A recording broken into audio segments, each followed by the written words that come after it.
Welcome back, everybody. Let's go ahead and talk about our local weather conditions as you get a look at our RV World Yuma Skycam overlooking 4th Avenue at the moment. And we've been mentioning it this entire newscast that these conditions are likely to get very severe as we go throughout our next couple of days. Let's go ahead and get a look now at our flood alert slide to show you which areas are still dealing with an aerial flood watch. And as you can see here, both Imperial and Yuma County will be dealing with this watch until Sunday at 12 a.m. So again, that rainfall certainly something you'll need to look out for. Maybe best to take some of those precautions like we were mentioning earlier, like our own Wiley Jahari reported on. Sandbags may be a good option, especially if they're available for free where you live. Maybe something to take advantage of there. And as if the rainfall wasn't already enough, we're also dealing with a wind advisory making its way through portions of Imperial and Yuma County. So on top of the rainfall, we also will be dealing with some gusty conditions. I'll let you know just how gusty things will be getting in a short while. A look now at our Futurecast, which is tracking Hurricane K, which is what's causing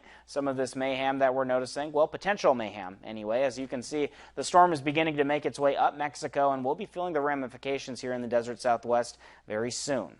And as I mentioned, those wind speeds, you can see we're dealing with overall calm conditions at the moment as far as our wind speeds go in the desert Southwest. And as you get a look at our future winds, you can see that we'll be getting pretty gusty as we go throughout the rest of this night. Those gustier areas represented by some of the green cells making their way through the area. You can see that's going to stay pretty consistent as we go throughout our day on Friday, but overall we'll end up in a slightly calmer state.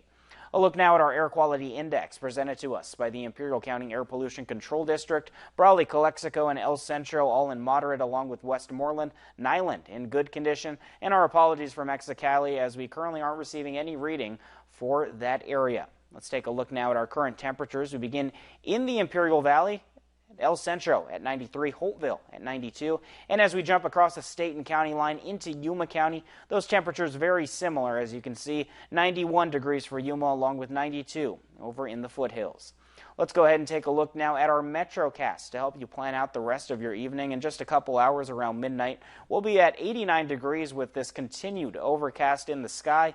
And as you wake up tomorrow morning for your commute or just to kick off your weekend, whatever it is, you may have to be expecting a little bit of rain as well as we approach 84-degree temperatures. And as we approach the afternoon tomorrow, 98 degrees, so we'll potentially be creeping up back just towards those triple-digit temperatures. We'll see where those temperatures end up again as we'll be getting some pretty significant cloud cover tomorrow.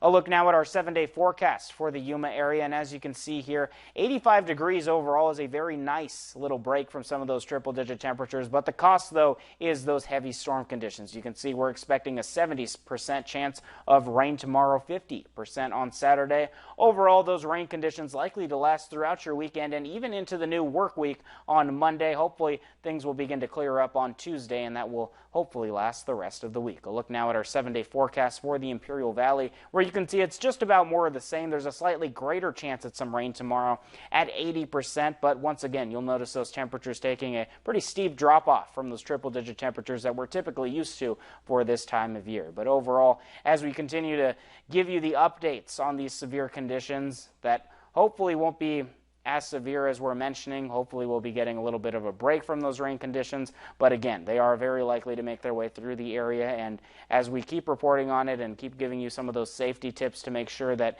you can protect yourselves and your family, be sure that you're preparing, because it is very likely that we're going to continue to notice a lot of this rainfall.